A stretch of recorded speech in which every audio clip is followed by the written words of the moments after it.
MHTCET exam देऊन जर तुम्ही कॅप राऊंड रजिस्ट्रेशन केलं असेल महाराष्ट्रातील एखाद्या इंजिनिअरिंग कॉलेजमध्ये ऍडमिशन घेण्यासाठी, अशा विद्यार्थ्यांसाठी त्यांच्या पालकांसाठी हा जो व्हिडिओ आहे तो खूपच महत्त्वाचा ठरणार आहे. कारण आता कॅप राऊंड रजिस्ट्रेशन झाल्यानंतर प्रोव्हिजनल मेरिट लिस्ट आणि फायनल मेरिट लिस्ट येणार आहे.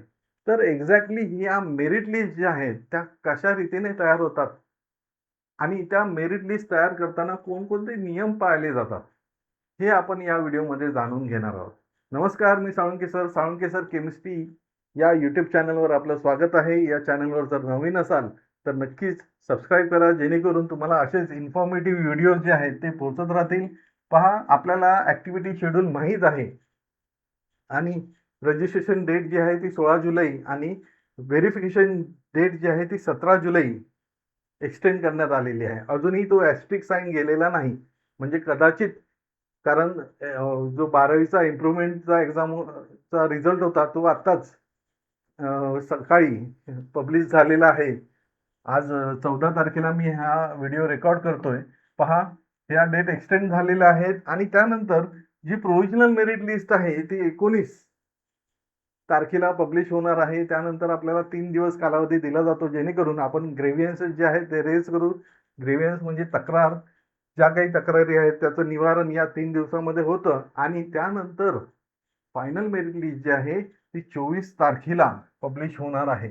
आता पहा इथे की या ज्या मेरिट लिस्ट आहेत, ज्या मेरिट लिस्ट पहा, 3 प्रकारच्या मेरिट लिस्ट असतात.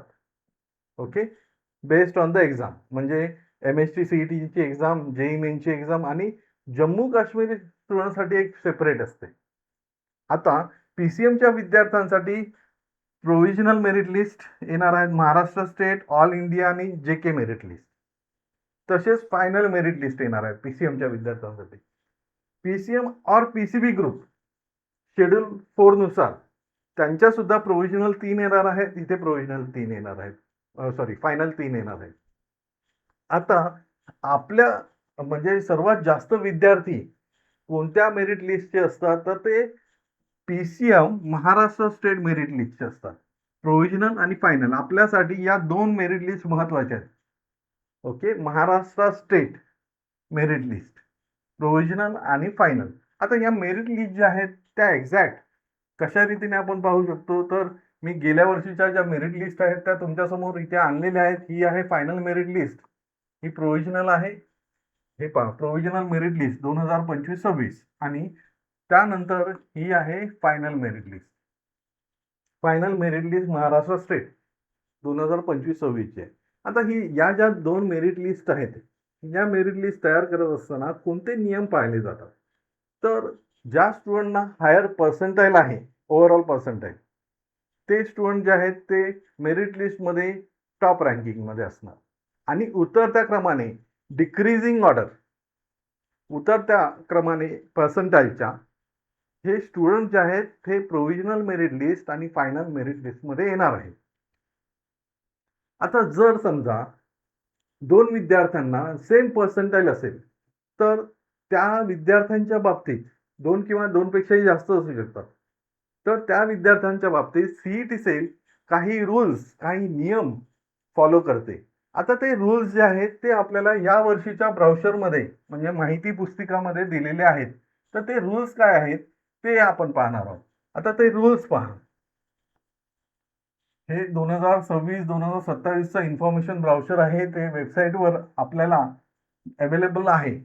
ओके, जर अनेक विद्यार्थ्यांना सेम पर्सेंटाईल असेल, ओव्हरऑल पर्सेंटाईल, तर त्या विद्यार्थ्यांचे नेक्स्ट काय चेक केले जातात, तर पहा, त्या विद्यार्थ्यांचे नेक्स्ट मॅथ्सचे जे पर्सेंटाईल आहेत ते चेक केले जातात.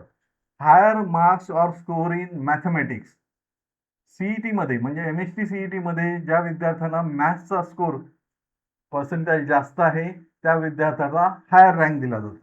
त्यानंतर जर तेही सेम असेल तर मग फिजिक्सचा स्कोर चेक केला जातो आणि त्यानंतर केमिस्ट्रीचा स्कोर चेक केला जातो. आता मॅथ्स, फिजिक्स आणि केमिस्ट्री असे स्कोर चेक केल्यानंतर तेही स्कोर जर सेम असतील 2 विद्यार्थ्यांचे किंवा 2 पेक्षा जास्त विद्यार्थ्यांचे, तर मात्र higher percentage of marks in बोर्डचे जे मार्क्स आहेत ते चेक केले जातात. ओके. आणि ज्या विद्यार्थ्याला बोर्डमध्ये जास्त आहेत त्याचा मेरिट रँक जो आहे तो वरचा असतो. ओके. पीसीएम, फिजिक्स, मॅथ्स आणि केमिस्ट्री. जर तेही सेम निघाले दोन विद्यार्थ्यांचे तर काय केलं जातं, higher percentage of marks in mathematics. 12वी मध्ये मॅथ्स मध्ये ज्या विद्यार्थ्याला बोर्ड एक्झाम मध्ये ज्या विद्यार्थ्याला जास्त मार्क्स आहेत मॅथ्स मध्ये तो विद्यार्थ्याचा रँक वरच्या दिशेला असतो. जर तेही सेम असेल तर मग फिजिक्स चेक केलं जातं. मग बोर्डचं फिजिक्सचे मार्क्स चेक केले जातात की कोणाचे मार्क्स फिजिक्सचे जास्त आहेत बोर्डचे. जर तेही सेम असतील तर higher percentage of marks in aggregate. HSC मध्ये ॲग्रिगेट पर्सेंटेज किती आहेत किंवा ॲग्रिगेट मार्क्स किती आहेत हे चेक केलं जातं. आता हे 7 रूल्स आहेत. पहा, सर्वात प्रथम काय चेक केलं जातं, जर पर्सेंटाईल सेम असेल ओव्हरऑल पर्सेंटाईल तर मॅथ्सचा सीईटीचा पर्सेंटाईल चेक केला जातो. तोही सेम असेल तर मग फिजिक्सचा पर्सेंटाईल चेक केला जातो.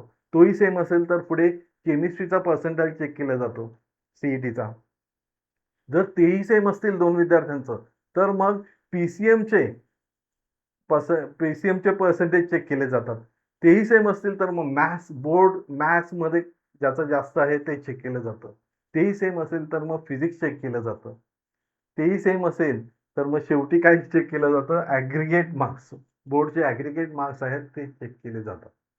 आता जर तुम्ही विचार कराल तर तुमच्या मनामध्ये एक प्रश्न निर्माण होईल की सर हे सर्व सेम असेल तर सीईटी सेलने त्याचीही तयारी करून ठेवलेली असते. कारण सीईटी सेलकडे आपली जी काही इन्फॉर्मेशन आहे बोर्डची 10वी आणि 12वी. कारण जर तुम्ही हे चेक केलं, एक मिनिट, जर तुम्ही मेरिट लिस्ट जर चेक केली तर सीईटी सेलने एसएससीचे टोटल पर्सेंटेज, एसएससीचे मॅथ्सचे मार्क्स, सायन्सचे मार्क्स आणि इंग्लिशचे मार्क्स सुद्धा घेऊन ठेवलेले आहेत. आणि जर पहिले 7 रूल अप्लाय होत असतील, ठीक आहे, तर 10वीच्या मार्क्सपर्यंत जाण्याची गरज नाही. पण जर त्या 7 रूलमध्ये असलेल्या सर्व गोष्टी सेम असतील दोन विद्यार्थ्यांच्या तर मात्र सीईटी सेल एसएससीच्या मार्क्सकडे किंवा पर्सेंटेजकडे शिफ्ट होते. या व्हिडिओमध्ये आपण पाहिलं की कशा रीतीने सीईटी सेल तुमची जी मेरिट लिस्ट आहे, प्रोव्हिजनल असो किंवा फायनल असो, ही मेरिट लिस्ट कशी तयार करणार आहे.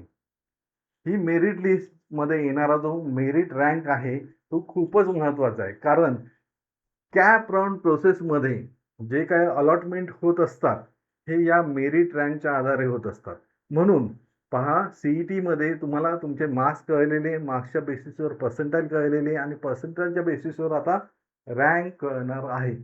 हा जो फायनल मेरिट लिस्ट रँक आहे हाच खूप महत्वाचा आहे. कारण एकदा का तुम्हाला फायनल मेरिट रँक मिळाला त्यानंतर तुमचे मार्क्स, सीईटी मध्ये असलेले पर्सेंटाईल, सीईटी मध्ये असलेले महत्व नाही. कारण फायनल मेरिट रँकच्या बेसिसवर तुमचं कॅप राउंड अलॉटमेंट होणार आहे. म्हणून कॉम्प्युटर अलॉटमेंट जेव्हा करणार तेव्हा मार्क्स किंवा पर्सेंटाईल चेक करत बसत नाही. कॉम्प्युटर काय चेक करतो तर तो चेक करतो जो तुमचा मेरिट रँक आहे तो चेक केला जातो. आणि त्या मेरिट रँकनुसार, कारण एकदा का फायनल मेरिट लिस्ट आली त्या फायनल मेरिट लिस्टमध्ये तो तुमचा जो स्टेट जनरल मेरिट नंबर आहे, तो रँक आहे तो येणार आहे. पण त्या व्यतिरिक्त तुमचे अजून इतर रँक सुद्धा येणार आहेत स्टेट लेवलवर आणि युनिव्हर्सिटी लेवलवर. तर हे रँक जे आहेत त्या रँकच्या बेसिसवर तुमचं हे अलॉटमेंट जे आहे, इंजिनिअरिंग कॉलेज अलॉटमेंट जे आहे, कॅप 1, कॅप 2, कॅप 3, कॅप 4 मध्ये होत असतं. म्हणून college list, college preference form किंवा त्याला आपण ऑप्शन फॉर्म म्हणतो, तो बनवणे खूपच महत्त्वाचं आहे. मी तुम्हाला ऑलरेडी माझा नंबर जो आहे तो दिलेला आहे. जर तुम्हाला पर्सनल काउन्सिलिंग जॉईन करायची असेल तर नक्कीच त्या नंबरवर 9673420413 या नंबरवर तुम्ही कॉल करू शकता. हा जर व्हिडिओ आवडला असेल तर नक्कीच एक लाईक करून कळवा. तुमचे काही प्रश्न असतील, तुमचे काही डाऊट्स असतील तर तुम्ही मला कमेंट्समध्ये कळवा. मी इथे थांबतो. धन्यवाद.